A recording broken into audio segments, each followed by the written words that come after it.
What's up, closers? This is Kevin. This is Kim. This is Ryan here. This is Carly. This is Becca, and you're listening to the Close the Business podcast. Your one and only STEM podcast For young professionals. When the company laptops close, The beer's open. And the conversation flows. all this and more happens at the close of business.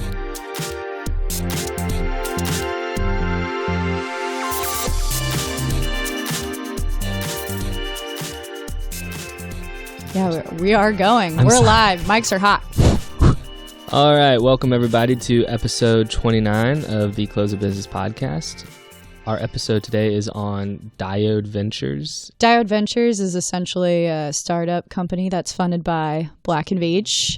The founders of Diode saw an opportunity with clients that Black & Veatch doesn't necessarily typically serve. So smaller scale commercial and industrial companies versus utility companies, utility scale companies and projects. But people who have needs that Black & Veatch can service. Maybe there's a company out there, a commercial company that needs renewable energy to help facilitate the total capacity usage of their building. Or maybe there's a tech company that needs data centers built in order to maximize their cloud storage or whatever their business. Yeah. Totally. So we have the president of Diode Ventures on today, and he's going to go into a little bit more detail about what they do and some of the projects that they've done. I do want to hit on facilitate a little bit more. So I think of it as like a producer.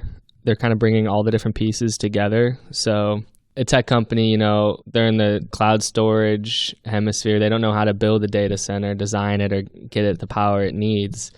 Or they're just a company that has renewable energy goals and they want to have so-and-so of their facilities powered through renewable energy. Yeah, or just sustainability goals. And Yeah, they that's don't what I know. meant, sustainability. And they don't know how to do this. It's not what their company specializes in. So Diode Ventures would kind of come out and put all the pieces, the financing, the design, the locations, and like making sure all the pieces to the puzzle are in place. So they're like a middleman. Right. They're not a construction company. They're not an engineering company. They make the wheels turn, essentially. All right, without further ado, let's get into that interview.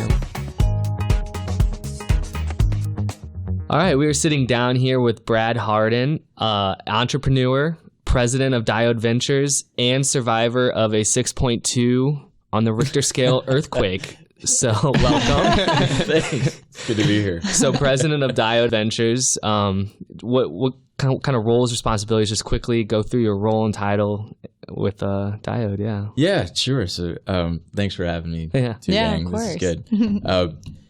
Yeah, president of Diode. Really, Diode is effectively the development arm of Black & Veatch. Okay. And we can kind of get into that a bit more. Yeah. My role at Diode is really setting out kind of mostly the strategy, building customer relationships, and then building a team and keeping a team dynamic and culture that we're really proud of. And we've got some pretty phenomenal talent on the team too. So still trying to maintain other leadership roles around, of course, financial responsibility, other types of things, and making sure that we grow a business within a business. Yeah, So you kind of said you're the development arm of Black & Veatch. What type of development projects does Diode kind of go after? I guess, what is Diode to begin with? Yeah. Great question. So I'll give you the quick pitch. This has been rehearsed multiple times. Yeah. So, elevator speech. that's Yeah, right, let's hear that's it. Let's right. hear it. So Diode was really formed about after a series of conversations we had with a lot of corporate customers. And these were maybe non-traditional Black & Veatch or, maybe utility type customers, right? So this is big tech companies, commercial and industrial companies. Huh. And, in the space that we're in, engineering and construction, increasingly it's becoming commoditized, right? And nobody really likes to talk about that. Could you explain what commoditized means? Sure. So commoditized, it's a shift from value to price. So in typical selection process, you may compete on, the people or the portfolio, or some unique product you have, and then that creates value for a project and ultimately a selection. And I think increasingly what we're seeing in the engineering and construction space, the selection criteria is really price, and price. Unit pricing is the name of the game. Okay. Right. Yeah. Yeah. So as you go to that sort of least common denominator, there's not a lot of real value, right, that can be added. And so in a lot of those conversations we had with these customers, we said, hey, how can we get out of this commoditized space? Directionally, it's headed that way. And how can we move up the food chain? And they said, if you were to look at how you can get more skin in the game, take on more risk, and we said, okay, well, that's like too easy. What does that actually mean? Right. Yeah. We kind of double clicked into that a little bit more, and it was bring money, right? And even though these are huge companies, some of them, they're the assets that they really need to grow and scale their business are considered non-core, right, to their enterprise. So it sounds maybe a bit strange, but when you think of the likes of maybe Facebook or Microsoft. I mean, Facebook's in the business of building the world's largest social media platform, right? Yeah. They say it all the time. Yeah. Data centers are the way they support that vision and what they're trying to achieve as a company, right? And they purchase renewable energy projects to be environmentally conscious and things like that. But those things are really sort of outside of their wheelhouse. core model. Yeah, right? totally. Yep. And so same thing with commercial and industrial type customers. So as we had these conversations, they said, we love, obviously what you guys can do and you can bring and all that. But yeah, is there a way you can help us scale or be basically an extension of our team? And the core thesis of Diode was born by saying, hey, how about you guys just tell us what you need? Where do you need it? How much you're willing to spend, or what's the budget? And when's it need to come online? And we'll go come back with some options. Through that, we had some really, some pretty good early successes. And now we're starting to see entire pipelines get opened up to us from some of these customers, which is equal parts intimidating and equal parts exciting. Yeah. Right? Because, with a lot of these customers, if you create that air gap where you don't deliver, right, well, then you're not getting that exposure again. Yeah. So I don't know if I'm skipping ahead here. Essentially, to me, this sounds like you're a developer. You're somebody out there not offering a solution, but finding a problem and finding a solution for a customer. Like you're pairing up with them. Like, this is the problem you guys have. Okay, we're going to go out there and find a solution for you. Yeah, that's a good question. I've never thought of it that way. For us, most of I would say maybe the problem we're solving is more of a customer problem that we're offering solutions for. And is it mainly just power generation, or like what kind of solutions are you helping them with? We've kind of started to scale up. Initially, one of the mistakes you can make as a startup is going too diverse too quick, right? Mm-hmm. And if I used to have a mentor who said this a lot and pounded it into my head, that successful businesses grow one business at a time, right? Mm-hmm. And so for us, we didn't want to go too diverse, understanding, I think when we started, there was 3 of us, Yeah. And then, which looks awfully familiar here, guys. But yeah, then as we continued to grow and scale from there, it was pretty clear, right, that, we needed to stay focused on a particular set of asset types. And initially that was data centers and renewables. Mm-hmm. And so we focused on solar and some data center opportunities. Now some of the stuff that we're getting into, we've got our first fiber project. So we're getting into some fiber infrastructures through our telecommunications group.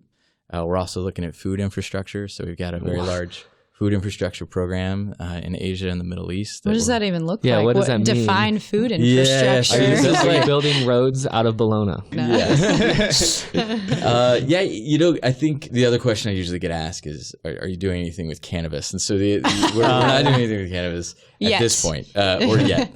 But alternative protein company, so they actually they use bugs, right, and flies in particular, and they create poultry feed and fish feed out of a product. But it's really in the circular economy space where they're taking in food waste on one end, throwing a bunch of flies on it, if you will, and then they're processing the flies into products. And some of that's like some of the pharmaceutical oils that you see in pills and then feed. And it's those types of business models we're pretty keen on. So you're kind of going to companies that maybe their core business is, a tech company, their core business is social media, Facebook, but they have this need, which is power, or I don't know, some other company has a need, which is data centers, all that stuff. And you're kind of saying, we have a background of making a project come to light to fulfill your need so that you can function as your normal core business, right? That's right. That's essentially what Diode is. Yeah, we went a little bit down a rabbit trail there. Okay. On the food side that's what we're all about here. So how long has Diode been around? You said you started out with 3 people. Yeah. Right? How many people are you guys up to? You're up to 9. There you go. Yeah. Solid growth. Yeah. Well, how long has it been around? We're coming up here in a couple months on our 2-year birthday. Okay. And I would say probably in a really, what I'll call a funded capacity, probably about 1.5 years.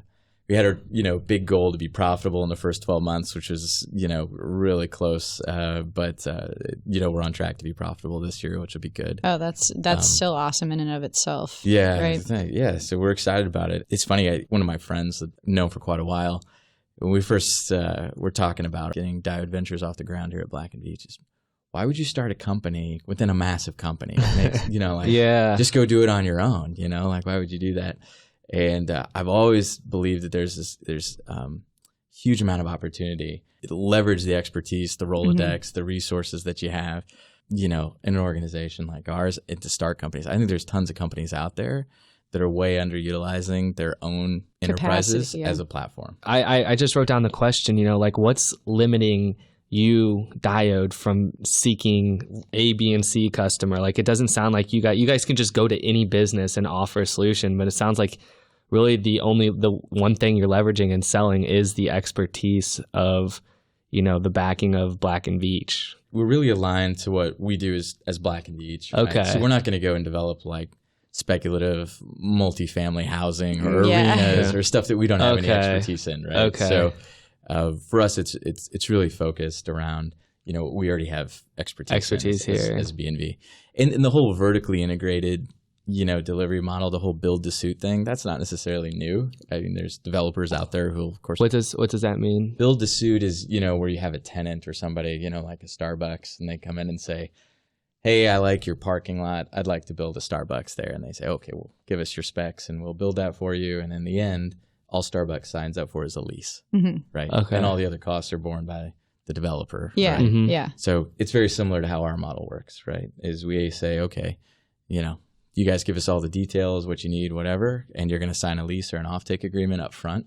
And then that's how we collateralize it and finance the project. Interesting. This is something that we were kind of discussing beforehand. We didn't really understand where the ownership was for the projects that you guys help execute. Your client, are they the owner of the finished product? Are you guys the owner and you lease it to them? That's something that we were really curious about, and maybe you could explain that, at a third grade level so we can follow you. These are good questions. I'm going to save these for later. Okay, cool. It's really good. All right. So really the short answer is that Diode is the owner of the project up to a point. Our current model is that we sell basically financeable or bankable projects. And we sell those to large institutional investors, equity funds, family funds, et cetera, that are looking for long-term yield from their investments. When you look at, the credit of a Google and, you get a 12-year, 15, 20-year contract on it, those things are quite valuable. What we do is we'll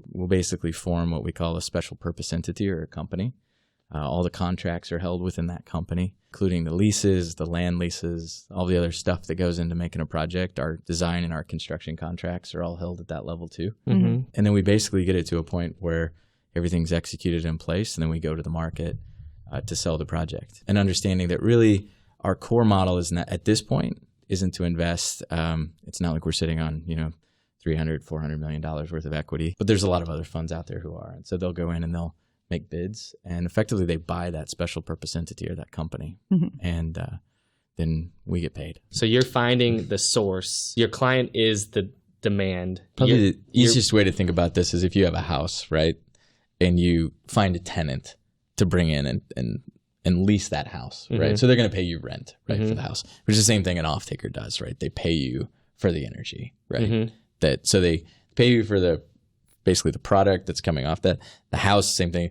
Product is the space, right? They're paying you for the space. You built the house, but someone else owns it.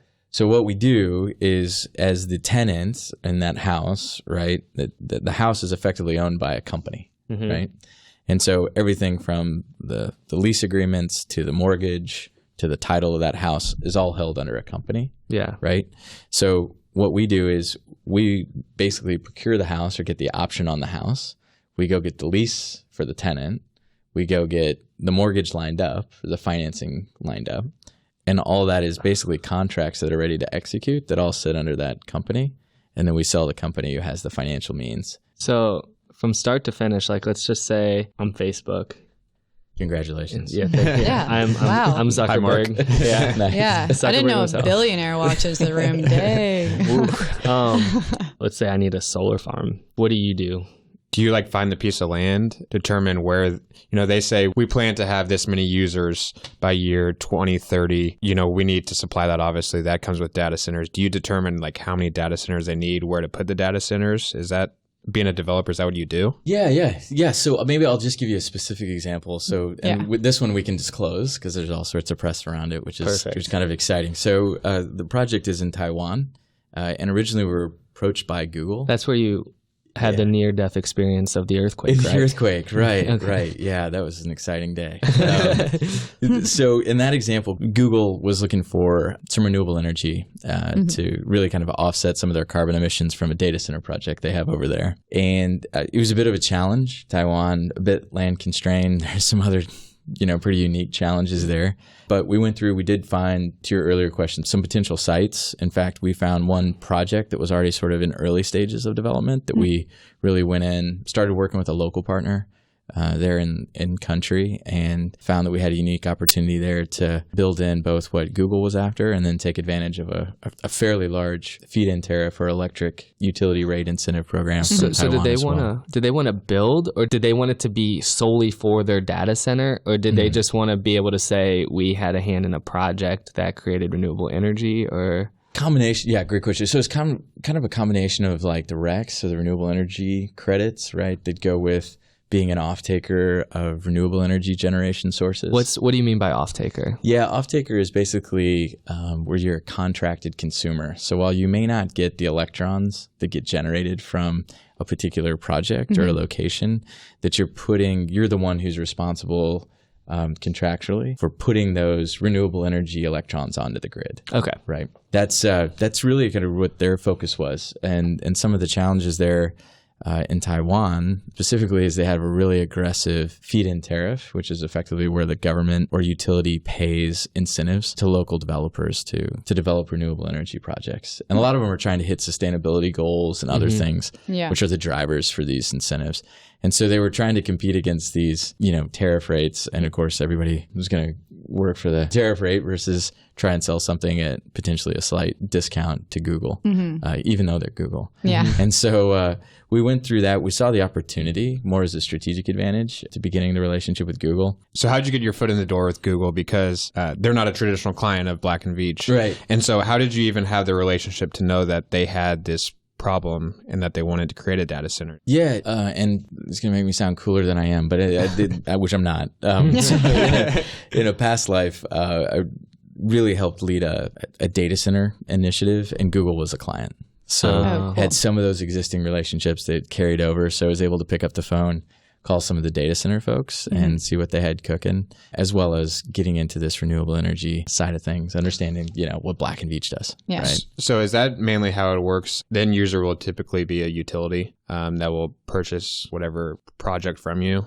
And then the PPA is set up so that your original client is getting the energy they need. Well, they're making money off selling that power, right? Yeah. So I would say it depends, which is a squishy answer. I understand that entirely. So it really kind of depends on what markets we're in. So for the energy side of things, if we're in regulated markets or deregulated markets, a lot of times that steers the strategy of what we can actually do. So in general, how do you find your clients? Because you're not going through a typical RFP process. For those who don't know, that's request for proposal. So typically at Black & Veatch, at least the projects that we work on, clients will have a need and they'll go out to multiple consultants or contractors, whatever, and they'll put out a request for proposal. This is what we need and we want you to bid on it and we'll give somebody the job. You don't go through that process. So how do you find your clients?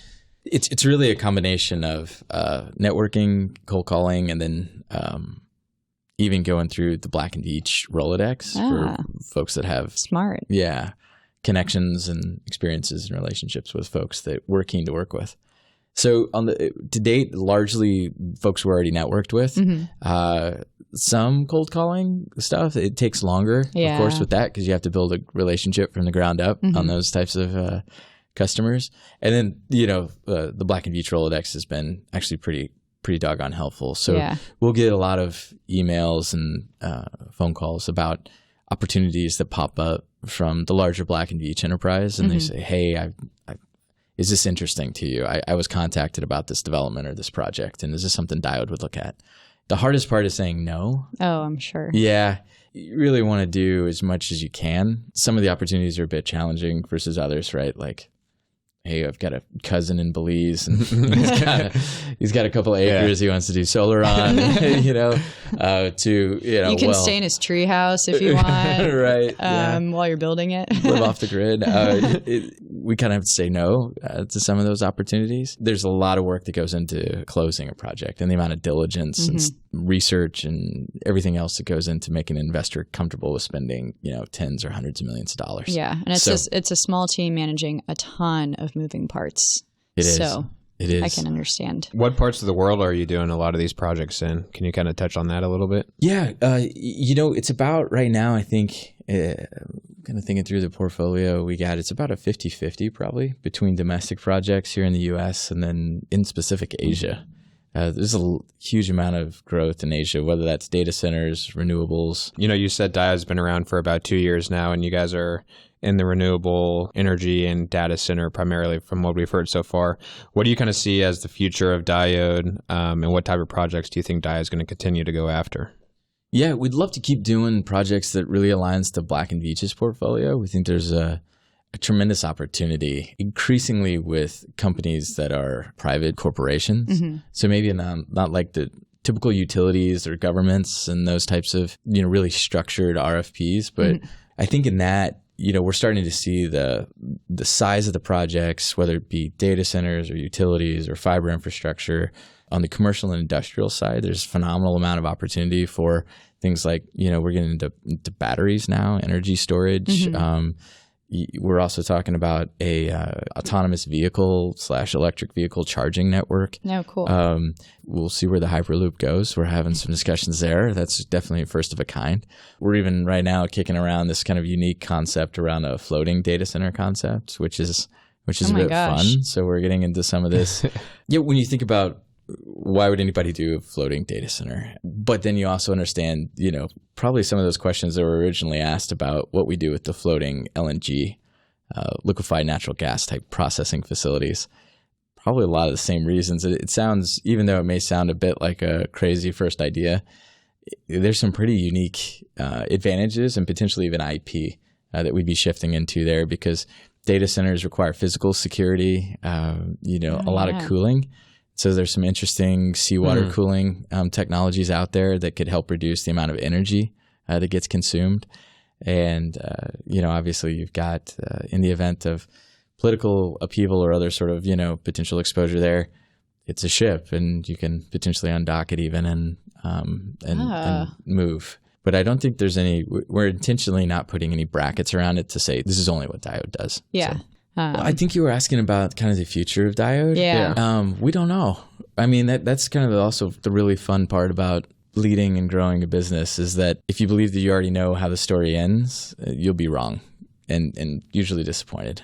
And so for us, intentional flexibility is built into what we're trying to build. I struggle sometimes with these startup playbooks, right? And I think are interesting, and there's a lot of good insights in them. Others, they pretend it's an art and a science, and they've got the complete recipe on how to build a successful startup. And the short answer is there's just so many dynamics that go into building a successful company: luck, timing, market conditions, model, timing even of pivots within that. So I think that what we're doing is we're intentionally remaining open-minded, but we're also continually looking at our processes and the way we work and trying to figure out how we can get better at it. I think businesses make a lot of mistakes that they don't learn from. You only lose if you don't learn from it, right? And this isn't your first startup. We were talking offline before the recording started that this isn't your first startup. What's like your background? Are you engineer by trade? What are some of these other startups that you said you've started and sold throughout your career? Yeah, so I'm a bit of a mess probably in that regard. Like I don't think there was necessarily a playbook for my career either. I started as an architect, so I worked in practice for about 8 years here in Kansas City. Then I moved over to the construction side of things. And at the time, I was really interested in this building information modeling technology, and I really saw it was going to be disruptive to construction. So kind of jumped on that early on that bandwagon. This is pre-recession. So I had a lot of friends saying, why would you leave a perfectly good paying, architecture job to go do something with technology? Turns out, BIM was a thing. Ended up being fortunate enough to write a book, BIM and Construction Management, that got published and kind of took off, which opened up a lot of doors. And then, did what every wise person would do right before a recession, is you start up a company. Yeah. So exactly. That's what I did. So a colleague of mine and I came up with this concept for, it was called Planet Reuse. Started over a beer. And it's always where the best ideas come from. They do. I'll tell you what. And it was after some of the signals were given that, hey, if you guys are finding any other opportunities from the company we were both employed at the time, you should probably think about taking them because we're not seeing the work fall from the sky. So that's why you're drinking that beer. That's why we're having a beer. And and at the time in Kansas City, they were going through their redevelopment. They were taking down some buildings, not necessarily historic buildings or anything like that. This guy had just giant piles of bricks and like stone and lumber and doors and other really cool stuff. And, so I went up and talked to the demolition contractor, and I said, what are you doing with all this stuff? And he said, I was just going to toss it in the dumpsters, man. Yeah. Quicker the better. And I said, well, what if I could find a place for that brick, or pay you something for that brick? And he said, if you just save me on the dumpster cost, it's yours. And at the time, Greensburg, Kansas had just been leveled by that tornado, and they were rebuilding their city back more sustainably. They really wanted to be environmentally friendly and kind of lead that whole initiative from the city perspective. Our first transaction was we brokered the reclaimed bricks coming from that building to the Main Street paver project in Greensburg. And all of a sudden the light bulbs went off for us, and we said, wow, the margins are pretty good on trash. It was effectively free. Right. I think in the end it cost us a couple $1,000, and we sold it for, obviously more than that. And then we said, wow, there's something to this. And so we then built basically a digital platform for it that allowed demolition contractors to connect with designers and builders wanting to build more sustainably. That's so cool. That's really cool. Yeah. So what's the biggest challenge of being a part of a startup? I think it's a combination of, I kind of call it grit. But grit alone doesn't do it. It's really grit and persistence, but it's persistence of your attitude. So the team feeds off the energy of the leader, right? And that's in any startup. And you kind of go through the cycles of growth in a startup, right? Where you usually have a really passionate founder and, somebody people emotionally invest in, right? They get behind and they want to see that person succeed and see that idea, and they buy into their vision and succeed. And at some point it becomes large, or it may transition on the leadership side. But I'm a big believer that, a lot of folks say it's just the grit, right? It's showing up every day and the grind and all that. And I'm sure there's a lot of businesses that succeed that way. My experience is that that's sort of one part of it, is definitely you have to put in the time and do the grind, but your attitude and the consistency of which you maintain a positive frame of mind and you motivate your team and you support your team as much as you can. That's the whole other side of it. That's probably the most challenging, actually, because in startup, it's like a sine wave, right? You get the ups and the downs depending on the day, the hour, the minute. And, if your attitude's all over the place and you're not maintaining consistency, you introduce a lot of stress. That probably has to go with the stress of when you're having a startup, like initial failures. If you're not consistent, you're not going to kind of push through a lot of those initial failures. I mean, did you have in any of these startups initial thoughts, struggles when you're like, what am I doing? Like, I need to go back to my architecture job or whatever it was. Oh, yeah. Yeah. That happens right after you cash out your 401k and you just had your first kid, right? And you're going, what did I just do? Right. Those are the crazy risks that entrepreneurs take on. I'm thoroughly convinced there's something wrong with all entrepreneurs. Right? Like there's something not quite right. Should we all go? Yeah, let's go study all of your brains and see what common factor we can find there. What's different? Is your frontal lobe different than everyone else? No, Might just kidding. Be. Some level of damage. I'm not sure. But yeah, I think that there's something nice about being all in, right, to an initiative where you're not still, it's equal parts scary and refreshing. I think you're teaching a lot of actually important life lessons here. This is something I'm actually studying a lot about right now. I'm a big believer in happiness actually preceding success versus being a result of success. I'm a big believer in that. Power of positive thinking. Yep. Positive psychology is something that every human being needs to be studying more and more. Clearly, you're a great example of that. It's evident that you believe that attitude has just as much to do with your success in getting through the tough initial portion of startups, all the difficulty that you run into. You believe nailed it. that Yeah. positivity and attitude has a lot to do with your ability to get through that. And I think that's awesome. Nice. You know what's funny to me is how some people think that being a skeptic is being unique. I think that, and now of course with social media and everything else, that everybody has like a megaphone, right? To, Right. Their opinion and let it be known whether anybody wants it or not. But it's always been fascinating to me as an entrepreneur and as a kind of a starter that people think being a skeptic or is somehow rather unique. I'm not saying that actually some of the best advice I've ever given have been from positive criticism, right? About business model, about me personally or professionally, and behaviors and how I can improve and evolve. But the positive thinking, positive mindset attitude, that's actually unique, right? And so it's the people that sometimes can't quite figure out, well, what does that person know, right, about either that idea or about the effort or the thing they're undertaking, right? Because as I see it, right, well, I don't think it's going to work.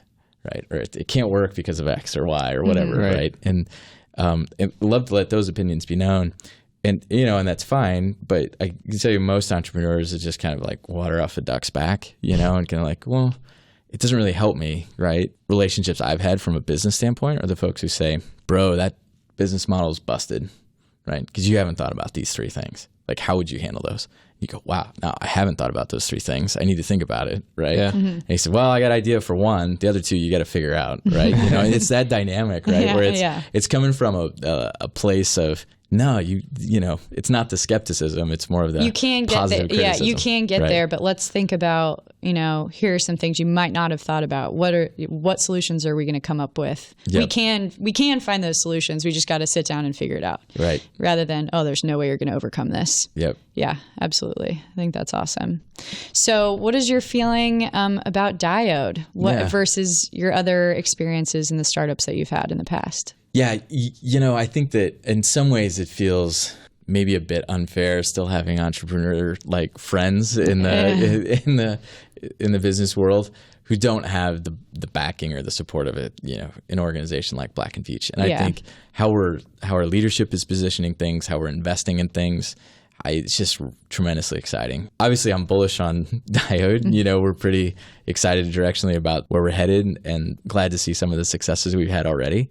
Interesting talking to other developers, right? Say, wow, it was 5 years before we even got to profitability or 3 years before we got our first project, And so in some ways, I think you can be your own worst critic in those things, depending on the way you view the world. But I think that I'm most excited about it because I think that culturally it's going to be really exciting. And whether it's Diode and other initiatives, I mean, we have a series of great growth initiatives in the hopper or somewhere, along the queue. Look at where data centers is at now. That as those continue to prove out, I think culturally it's really going to expand some minds. I think people are going to kind of continue to get more and more on board. And again, even beyond Black & Veatch, you go to other businesses that get excited about, maybe we're not just in the chip making business, right? Maybe we can do something else, right? Or whatever that may be. That's pretty awesome. Exciting. I think for us, we're this whole customer centric model, as we call it, I think continues to evolve. And I think that overall, we may come to a place where, as we scale and grow, that it really affords some pretty unique opportunities, I think, as Diode as we move forward and doing things that, even now maybe we're not contemplating, right? Because it's still early days, but what could happen in the future is I think really exciting. Well, we appreciate you stopping by and giving some of your time today. I think it's been an awesome conversation for us, and I'm sure the listeners will really appreciate it too. Learned a ton about Diode and also a ton about you, and then just some really valuable lessons that hopefully all you listeners out there are going to walk away with as well. So thanks for stopping by. Thanks for having me. Appreciate it. Of course. Thanks for listening today, guys. For more episodes, you can now catch us on iTunes or anywhere you find your podcast at Close Up Business Podcast. Make sure to get on there and give us good reviews and share your episodes with your friends and colleagues. And for social media needs, you can now hit us up on Instagram and Twitter at COB Podcasts. And be sure to follow us so you can get all of the alerts for our new episodes and check out what we're up to. If you shoot us an email with questions or comments, you can do so at cobpodcast@gmail.com.